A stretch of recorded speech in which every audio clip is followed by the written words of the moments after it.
सुप्रभात आप सभी को। आज हम बसंत पाठ्य पुस्तक का पाठ 3 जिसका कि शीर्षक है बस की यात्रा पढ़ेंगे। यह जो पाठ है बस की यात्रा, यह हरिशंकर परसाई जी के द्वारा लिखा गया है। पाठ के बारे में जान लेते हैं कि यह पाठ क्या है। प्रस्तुत पाठ श्री हरिशंकर परसाई जी द्वारा लिखित है। यह पाठ एक यात्रा वृत्तांत है। यात्रा वृत्तांत, हरिशंकर परसाई जी ने कभी यात्रा की और उसका वर्णन वो आपको बता रहे हैं। लेकिन जो ध्यान में रखने वाली बात क्या है कि इसमें लेखक ने व्यंग्यात्मक शैली का उपयोग किया है। व्यंग्यात्मक शैली कौन सी शैली होती है? जब हम बात को सीधे सीधे ना कह करके घुमा करके कहते हैं। व्यंजना शब्द शक्ति में कहते हैं। व्यंग्यात्मक शैली में सीधे सीधे ना कहकर घुमा करके कहना। इस पाठ के माध्यम से यह बताया गया है कि प्राइवेट बस कंपनियों के मालिक कैसी कैसी खटारा बसें वे अधिकाधिक मुनाफा कमाने के चक्कर में यात्रियों की जान के साथ खिलवाड़ करने में भी संकोच नहीं करते हैं। वही इस पाठ के बारे में बताया है। पाठ के अंश देखिए। हम 5 मित्रों ने तय किया कि शाम 4 बजे की बस से चलें। हम 5 मित्रों ने, अब ये 5 मित्र कौन हैं? लेखक हैं और उनके साथ में उनके 4 साथी हैं। कहाँ से कहाँ जा रहे हैं ये? पन्ना से। इसी कंपनी की बस सतना के लिए घंटे भर बाद मिलती है, जो जबलपुर की ट्रेन मिला देती है। अर्थात लेखक और उनके साथियों को जबलपुर की ट्रेन पकड़नी है। क्यों पकड़नी है? क्योंकि वो सुबह घर पहुंचना चाहते हैं।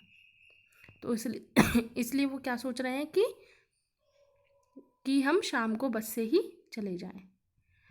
हम में से 2 को सुबह काम पर हाजिर होना था, इसलिए वापसी का यही रास्ता अपनाना जरूरी था। अब उन्होंने अपनी आवश्यकता बता दी कि हमें इसी समय क्यों निकलना था, क्योंकि उनमें से 2 को सुबह काम पर जाना था। लोगों ने सलाह दी कि समझदार आदमी इस शाम वाली बस से सफ़र नहीं करते हैं। अब वहाँ के जो मूल रहने वाले लोग थे, जो बहुत ज़्यादा यात्रा करते थे, उन लोगों ने बताया भी कि शाम वाली इस बस से मत जाओ। तो हमने भी जिज्ञासावश पूछ लिया लेखक ने कि क्या रास्ते में डाकू मिलते हैं? क्यों नहीं जाना चाहिए इस बस से? क्या रास्ते में डाकू हैं? वो साथी क्या बोलते हैं? दूसरे जिन मुसाफिरों से वो बात कर रहे थे, जिन लोगों से वो बात कर रहे थे, वो कहते हैं कि डाकू तो नहीं मिलते, बस डाकिन है। कि ये जो बस है ना, यही डाकिन है, मतलब ख़राब है, गड़बड़ करने वाली है।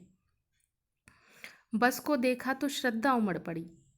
पाठ को ध्यान से समझिएगा, क्योंकि जो ये शब्द लिखे हुए हैं, इन शब्दों का ऐसा कि ऐसा मीनिंग नहीं है। हम पूर्व में ही जान चुके हैं कि व्यंग्यात्मक है, व्यंग किए गए हैं, कटाक्ष हैं। बस को देखा तो श्रद्धा उमड़ पड़ी। श्रद्धा किसको देख करके उमड़ती है? भगवान को देख करके, कोई पूजनीय वस्तुओं को देख करके, कोई वृद्ध व्यक्ति को देख करके। तो उन्होंने भी देखा तो बस को देखकर श्रद्धा उमड़ गई। क्योंकि मतलब क्या मतलब समझे आप इसका? कि बस बहुत पुरानी है, बहुत खटारा बस है, खूब वयोवृद्ध थी, सदियों के अनुभव के निशान लिए हुई थी। लोग इसलिए इससे सफ़र नहीं करना चाहते कि वृद्धावस्था में इसे कष्ट होगा। मतलब उस बस की स्थिति इतनी ख़राब थी कि उसमें सवारियां चढ़ने की तो बात दूर की है, यह बस तो केवल पूजा के योग्य है, उस पर सवार कैसे हुआ जा सकता है? क्योंकि मजबूरी थी, उन्हें जाना जरूरी था। बस कंपनी के एक हिस्सेदार भी उसी बस से जा रहे थे, यानी कि जिनके कंट्रीब्यूशन में, जिनके संयोजन में ये बस चलती है, वो भी व्यक्ति इसमें बैठा हुआ था। हमने उनसे पूछा, यह बस चलती भी है? वह बोले, चलती क्यों नहीं है जी, अभी चलेगी। हमने कहा, वही तो हम देखना चाहते हैं, अपने आप चलती है ये? हाँ जी, और कैसे चलेगी? वो हिस्सेदार व्यक्ति बोला। गजब हो गया, ऐसी बस अपने आप चलती है। अब लेखक का यहाँ व्यंग्य क्या था कि कहीं हमें उतर के धक्का ना लगाना पड़े, तब जाके कहीं इसका इंजन स्टार्ट हो। हम आगा पीछा करने लगे। डॉक्टर मित्र ने कहा, डरो मत, चलो, बस अनुभवी है, नई नवेली बसों से ज़्यादा विश्वसनीय है, हमें बेटों की तरह प्यार से गोद में लेकर चलेगी। बैठ गए हम सभी, और जो लोग हमें बस स्टैंड छोड़ने आए थे, वे इस तरह देख रहे थे जैसे अंतिम विदाई दे रहे हों। उनकी आंखें कह रही थी, क्या कह रही थी? वो उन्हें उपदेश दे रही थी कि आना जाना तो लगा ही रहता है, आया है सो जाएगा। राजा, रंक, फकीर, आदमी को कूच करने के लिए एक निमित्त चाहिए। बस ऐसा उनको सांत्वना वाले वचन के दे के कह रही थी कि अब तुम्हारी यात्रा का कोई पता नहीं है कि सुखद होगी या दुखद होगी, पर यात्रा शुरू हो गई है तो पूरी तो होगी ही। इंजन सचमुच स्टार्ट हो गया, ऐसा जैसे सारी बस ही इंजन है, मतलब पूरी बस हिल गई और हम इंजन के भीतर बैठे हैं। अब बस की स्थिति देखो क्या वर्णित कर रहे हैं लेखक वर्णित कर रहे हैं, कांच बहुत कम बचे थे, खिड़कियों पर जो कांच थे, और जो बचे थे उनसे हमें बचना था। कहीं ये बस जो इतनी हिल रही है इंजन के शुरू होते ही, कहीं इनमें कोई कांचों में दरारें ना आ जाए और ये बचे कुचे कांच हमको ही ना चोट पहुंचा दें। हम फौरन खिड़की से दूर सरक गए। इंजन चल रहा था, हमें लग रहा था कि हमारी सीट के नीचे इंजन है और बस सचमुच चल पड़ी। और अब हमें लगा कि गांधी जी के असहयोग और सविनय अवज्ञा आंदोलनों के वक्त अवश्य जवान रही होगी। कौन जवान रही होगी? यह बस। उसे ट्रेनिंग मिल चुकी थी, हर हिस्सा दूसरे से असहयोग कर रहा था। देखिए लेखक का कटाक्ष, व्यंग। पूरी बस सविनय अवज्ञा आंदोलन के दौर से गुजर रही थी।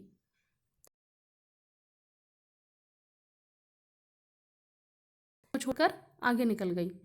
कभी लगता कि सीट को छोड़कर बॉडी आगे भागी जा रही है। 8-10 मील चलने पर सारे भेदभाव मिट गए। यह समझ में नहीं आता था कि सीट पर हम बैठे हैं या सीट हम पर बैठी है।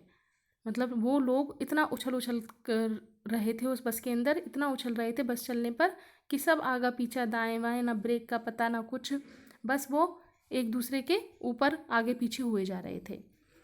एकाएक बस रुक गई। मालूम हुआ कि पेट्रोल की टंकी में छेद हो गया है। ड्राइवर ने बाल्टी में पेट्रोल निकालकर उसे बगल में रखा और नली डालकर इंजन में भेजने लगा। अब देखिए ड्राइवर क्या कर रहे हैं, बाल्टी में पेट्रोल निकालकर उसे बगल में रख लिया क्योंकि पेट्रोल की टंकी में तो छेद हो गया, और फिर उस बाल्टी में नली डालकर इंजन में भेज रहे हैं पेट्रोल को। अब मैं उम्मीद कर रहा था कि थोड़ी देर बाद बस कंपनी के हिस्सेदार इंजन को निकालकर गोद में रख लेंगे और उसे नली से पेट्रोल पिलाएंगे, जैसे माँ बच्चे के मुंह में दूध की शीशी लगाती है। अब लेखक को चिढ़ छूटना शुरू हो गया। बस की रफ्तार अब 15-20 मील हो गई थी। मुझे उसके किसी हिस्से पर भरोसा नहीं था। ब्रेक भी फेल हो सकता है, स्टीयरिंग भी टूट सकती है। प्रकृति के दृश्य बहुत लुभावने थे। दोनों तरफ हरे बड़े पेड़ थे जिन पर पक्षी बैठे थे। मैं हर पेड़ को अपना दुश्मन समझ रहा था। जो भी पेड़ आता डर लगता कि इससे बस टकराएगी। अब लेखक पेड़ को क्यों दुश्मन समझ रहा था? हाँ, लेखक पेड़ को इसलिए दुश्मन समझ रहा था कि ये सामने दुश्मन की तरह आ रहा है ये पेड़, क्योंकि बस को तो कुछ पता नहीं कि कैसे चलना है, क्योंकि बस पुरानी हो चुकी है, उसको तो कुछ दिखता ही नहीं है। अब जो भी पेड़ आएगा बस इससे टकरा जाएगी और हम सब यहीं विनाश को प्राप्त हो जाएंगे। इसलिए लेखक को हर एक पेड़ से डर लग रहा था। जो भी पेड़ आता डर लगता कि इससे बस टकरा जाएगी, वह निकल जाता तो दूसरे पेड़ का इंतजार करता। झील दिखाई देती तो सोचता कि इसमें बस गोता लगा जाएगी कि कहीं बस इसमें ही ना गिर जाए। एकाएक बस फिर से रुक गई। ड्राइवर ने तरह तरह की तरकीबें की पर वह चली नहीं। अब लो भाई, सविनय अवज्ञा आंदोलन फिर से शुरू हो गया।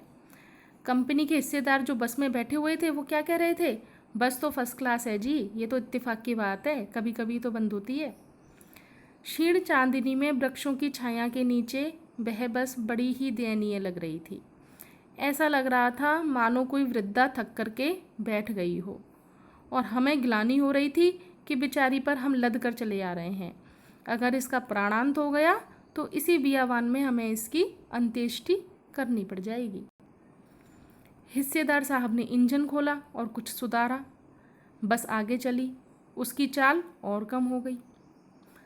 धीरे धीरे वृद्धा की आंखों की ज्योति जाने लगी, मतलब धीरे धीरे अब रात होने लगी और जो बस की जो हेडलाइट और जो दूसरी उसमें बस में लाइटें लगी रहती हैं वो काम नहीं कर रही थी।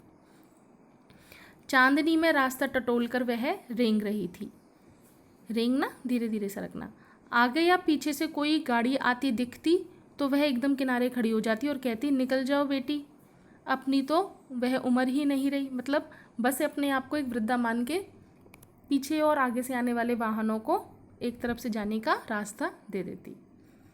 एक पुलिया के ऊपर पहुँचे ही थे कि एक टायर फिर से करके बैठ गया। अब देखो लेखक आगे क्या बता रहे हैं कि बस कहाँ पहुँच गई, अब एक पुलिया के ऊपर। अब जैसे ही वो सब एक पुलिया के ऊपर पहुँचे तो हुआ क्या, एक टायर फिस हो गया, मतलब टायर हवा निकल गई, पंचर हो गया। वह बहुत ज़ोर से हिलकर थम गई और अगर स्पीड में होती तो उछलकर नाले में गिर गई होती।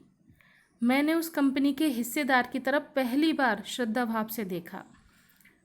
कि क्यों देखा श्रद्धा भाव से? कि वो टायरों की हालात जानते हैं कि भाई हम तो नहीं जानते, हम तो पहली बार आए हैं और हमें तो जाना बहुत ज़रूरी है, इसलिए इस बस में आए हैं। लेकिन जो ये इस कंपनी का हिस्सेदार है, ये जो हिस्साधारी व्यक्ति है जिसके संयोजन में बस चल रही है, उसको तो सब कुछ पता है कि इसके टायर कैसे हैं, बस कैसी है, फिर भी इसमें बैठा है। वह टायरों की हालत जानते हैं, फिर भी जान हथेली पर लेकर इसी बस से सफ़र कर रहे हैं। उत्सर्ग की ऐसी भावना दुर्लभ है। अब देखो यहाँ पे फिर व्यंग किया, उत्सर्ग की ऐसी भावना दुर्लभ है। उत्सर्ग बलिदान। सोचा इस आदमी के साहस और बलिदान की भावना का सही उपयोग नहीं हो रहा है, इसे तो किसी क्रांतिकारी आंदोलन का नेता होना चाहिए। अगर बस नाले में गिर पड़ती और हम सब मारे जाते तो देवता बाहें पसारे इसका इंतजार करते। किसका इंतजार करते? बस के हिस्सेदार का। और कहते, देखो वह महान आदमी आ रहा है जिसने एक टायर के लिए प्राण दे दिए, प्राण न्यौछावर कर दिए, मर गया ये व्यक्ति, इतना बलिदानी व्यक्ति है, लेकिन इसने बस का टायर नहीं बदला। दूसरा घिसा टायर लगाकर बस फिर चल पड़ी। अब हमने वक्त पर पन्ना पहुंचने की उम्मीद छोड़ दी थी। सतना से पन्ना जा रहे थे वो लोग, तो उन्होंने वक्त पर पन्ना जाने की उम्मीद, पहुंचने की उम्मीद बिल्कुल छोड़ दी थी, क्योंकि लग ही नहीं रहा था कि वो आज पहुंच जाएंगे। पन्ना कभी भी पहुंचने की उम्मीद छोड़ दी थी। पन्ना क्या, कहीं भी कभी भी पहुंचने की उम्मीद छोड़ दी थी, कि हमें तो लग ही नहीं रहा था कि हम कभी भी कहीं पर भी पहुंच पाएंगे। लगता था जिंदगी बस इसी बस में गुजारनी है और इससे सीधे उस लोक को प्रयाण कर जाना है, चले जाना है। इस पृथ्वी पर उसकी कोई मंजिल नहीं है। हमारी बेताबी, तनाव खत्म हो गए और हम बड़े इत्मीनान से घर की तरह बैठ गए। इत्मीनान से, तसल्ली से, सुकून से, कि अब भाई अब ये तो जब जाएगी चलेगी तभी पहुँचेगी। हमारे कुड़ने से, हमारे बोलने से, हमारे अपने आप में कमियां निकालने से क्या फ़ायदा। हमें शांत होकर बैठ जाना है इत्मीनान से। अब ये तो जैसे जाएगी वैसे ही जाएगी। चिंता हमारी जाती रही और हमने फिर क्या करना शुरू कर दिया, हंसी मजाक करना बस में शुरू कर दिया। ये इस प्रकार से हरिशंकर परसाई जी का एक यात्रा वृत्तांत है और सीधा सीधा व्यंग्यात्मक लेख है उन लोगों के लिए जो कि अपने मुनाफे के लिए कई लोगों की जान की, कई यात्रियों की जान की परवाह नहीं करते हैं। ये आपके लिए पाठ के कुछ अभ्यास प्रश्न हैं। पठित बोध है आपके लिए कि जो आपने इस पाठ में पढ़ा है उसमें से आपको क्या समझ में आया, कितना समझ में आया। ये प्रश्न देखिएगा और इनका उत्तर लिख करके मुझे प्रेषित कीजिएगा। इनके बाद, इससे के बाद जो अगली कालांश होगी इसमें हम पूरे प्रश्नों को वर्णित करेंगे, उल्लेख करेंगे, देखेंगे। धन्यवाद। आप सभी का दिन मंगलमय हो।